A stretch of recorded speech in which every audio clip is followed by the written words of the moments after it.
أشهد أن لا إله إلا الله. بسم اللہ الرحمن الرحیم. السلام علیکم ورحمۃ اللہ وبرکاتہ. ریئیکشن ود عامر کے ساتھ خوش آمدید، اور میں ہوں عامر سہیل. اور آج جو ہم ریئیکشن کرنے چاہ رہے ہیں وہ ہے پاکستان کے مفتی اعظم مفتی تقی عثمانی صاحب کو، جن کا بہت ہی اچھا اور اصلاحی بیان ہوتا ہے، اور پوری دنیا میں، پورے پاکستان میں اور پوری دنیا کے اندر یہ سب سے بڑے مفتی مانے جاتے ہیں، مفتی اعظم مانے جاتے ہیں. تو اس ویڈیو پر جانے سے پہلے میں آپ دوستوں کو یہ بتا دوں کہ اس ویڈیو کا جو اوریجنل لنک ہے وہ نیچے ڈسکرپشن میں دیا گیا ہے، تو آپ اس لنک پر جا کر بھی اس ویڈیو کو واچ کر سکتے ہیں. تو اس ویڈیو پر جانے سے پہلے میں آپ دوستوں سے گزارش کروں گا کہ جو ہمارے چینل پہ نیو ہیں تو ان سے گزارش ہے کہ وہ ہمارے چینل کو سبسکرائب کر لیں اگر انہوں نے سبسکرائب نہیں کیا، اور بیل آئیکن کو ضرور پریس کر لیں تاکہ ہماری اپ کمنگ ویڈیو ان کو ملتی رہے. تو آئیے یہ ویڈیو سٹارٹ کرتے ہیں. بسم اللہ الرحمن الرحیم.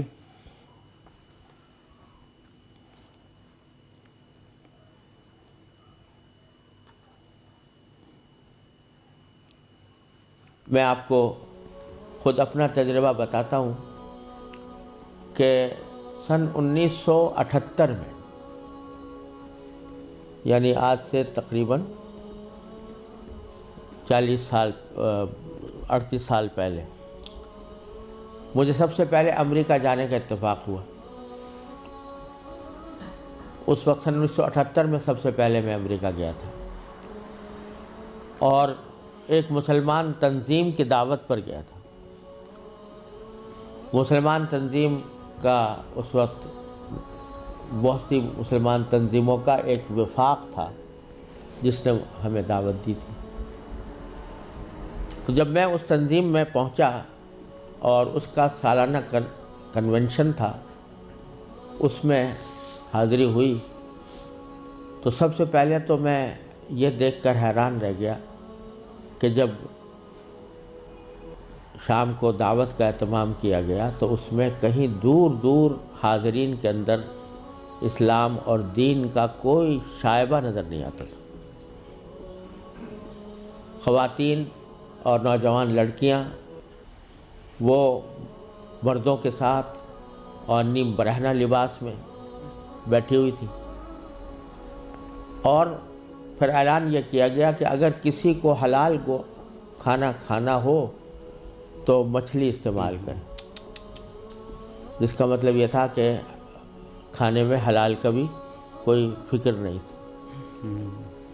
وہاں بیٹھنا مشکل ہو گیا، ہم لوگ کہیں الگ چلے گئے. اس کے بعد معلوم ہوا کہ ایک رقص و سرود کی زبردست محفل منعقد ہوئی.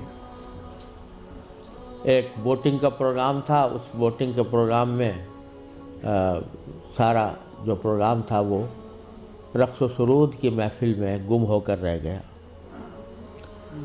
یہ سارے نظارے دیکھنے کے بعد جب مسلمان تنظیم جس نے دعوت دی تھی اس کے سربراہ سے میں نے شکوہ کیا کہ بھائی آپ نے یہ مسلمان تنظیم ہے اور اس میں کہیں دور دور بھی کوئی شائبہ دین کا نظر نہیں آتا، تو آپ کیا کرتے ہیں، کس وجہ سے آپ نے یہ اجتماع منعقد کیا ہے؟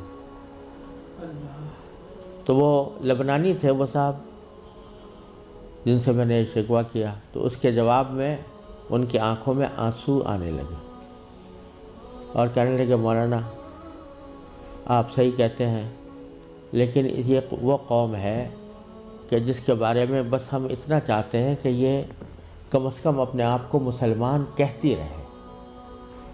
یہ اگر ہم یہ سمجھتے ہیں کہ اگر یہ صرف اپنے آپ کو مسلمان کہتی رہے تو یہ بھی ہماری کامیابی ہے، ورنہ اس کو اسلام سے کوئی تعلق رہا نہیں.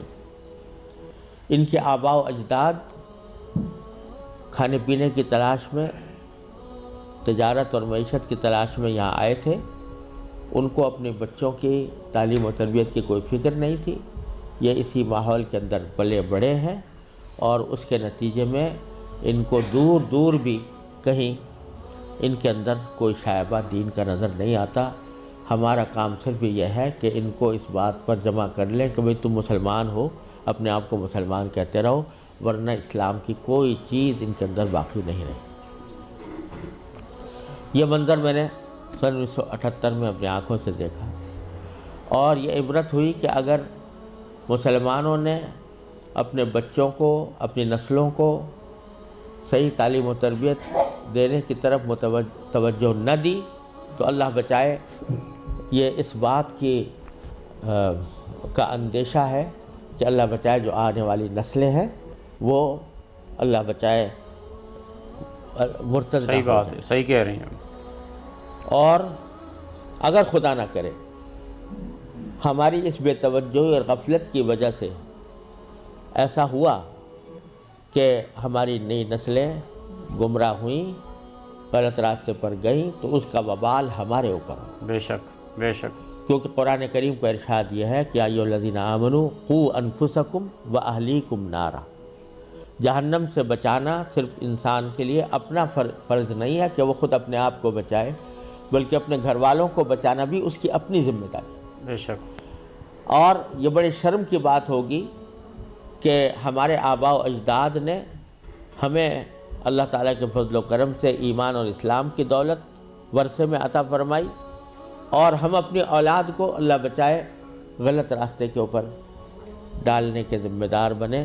اس سے زیادہ شرم کی، اس سے زیادہ نقصان کی کوئی اور بات نہیں ہو سکتی۔ لہٰذا یہ مسئلہ جس اہمیت کے ساتھ توجہ کا محتاج ہے، اللہ تعالیٰ کا بڑا فضل و کرم ہے، اب حالات میں تبدیلی آ رہی ہے، خاص طور سے انگلینڈ میں اور امریکہ میں بھی اب بہت مسلمانوں کو اس طرف توجہ ہوئی ہے، ادارے قائم ہو رہے ہیں، لیکن جس پیمانے پر ضرورت ہے اس پیمانے کی ابھی تک کمی ہے، اور اس کا واحد علاج یہی ہے کہ جس کے دل میں بھی یہ درد ہے وہ دامے، درمے، قدمے، سخنے، جس طرح بھی ہو سکے وہ ایسے ادارے قائم کرنے کی کوشش کرے، ان اداروں کے ساتھ تعاون کرے، اس میں اپنے بچوں کو بھیجنے کا اہتمام کرے۔ بے شک۔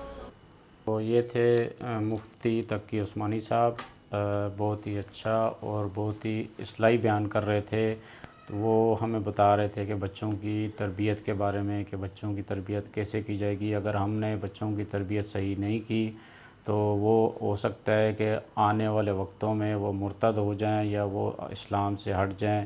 تو وہ واقعہ، اپنا ایک واقعہ بتا رہے تھے کہ میں 1978 میں کہ میں امریکہ گیا، تو وہاں ایک اسلامی تنظیم نے ان کو مدعو کیا تھا اس دعوت میں۔ تو وہ کہہ رہے تھے کہ وہاں مسلمان تنظیموں کا ایک وفاق ہوتا ہے، بلکہ جب میں اس تنظیم میں پہنچا تو اس کا سالانہ کنونشن تھا۔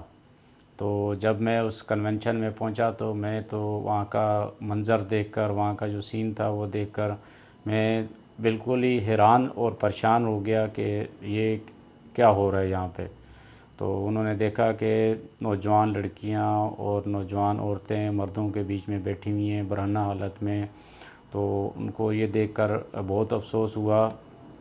وہ کہہ رہے ہیں کہ میں یہ منظر نہیں دیکھ سکا اور میں ایک سائڈ پہ چلا گیا، اور بعد میں وہ کہہ رہے ہیں پتہ چلا کہ وہ ایک رقص کی محفل جو ہے نا وہاں جمائی گئی، اور وہاں باقاعدہ رقص کیا گیا، اور وہاں باقاعدہ انہوں نے یہ بھی بتایا کہ وہاں جو ہے نا ایک باقاعدہ یہ بھی اعلان کیا گیا کہ اگر کسی صاحب کو حلال کھانا ہو تو وہ مچھلی کا استعمال کریں۔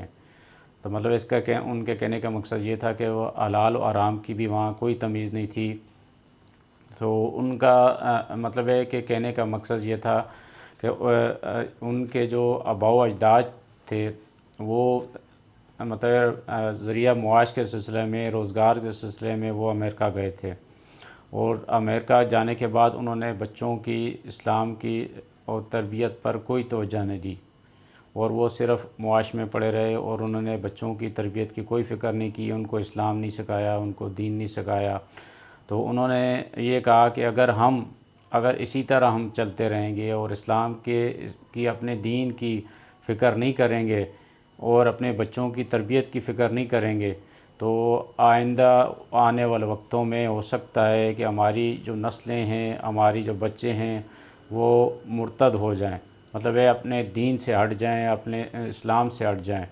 تو ہمیں یہ کوشش کرنی چاہیے کہ اپنے بچوں کی جو ہے وہ تربیت اچھے طریقے سے کرنی چاہیے، اور ان کو شروع سے ہی، بچپن سے ہی اسلام کی طرف ان کو راغب کرنا چاہیے، اسلام کا ان کو درس کرنا چاہیے، گھر کے اندر بھی ان کو اس کا درس دیں، اور جو ہے وہ مطلب ہے جس طرح کے دینی مدارس ہوتے ہیں اس میں بھی ان کو بچوں کو بھیجیں، اس طرح کے ان کو دین سکھایا جائے۔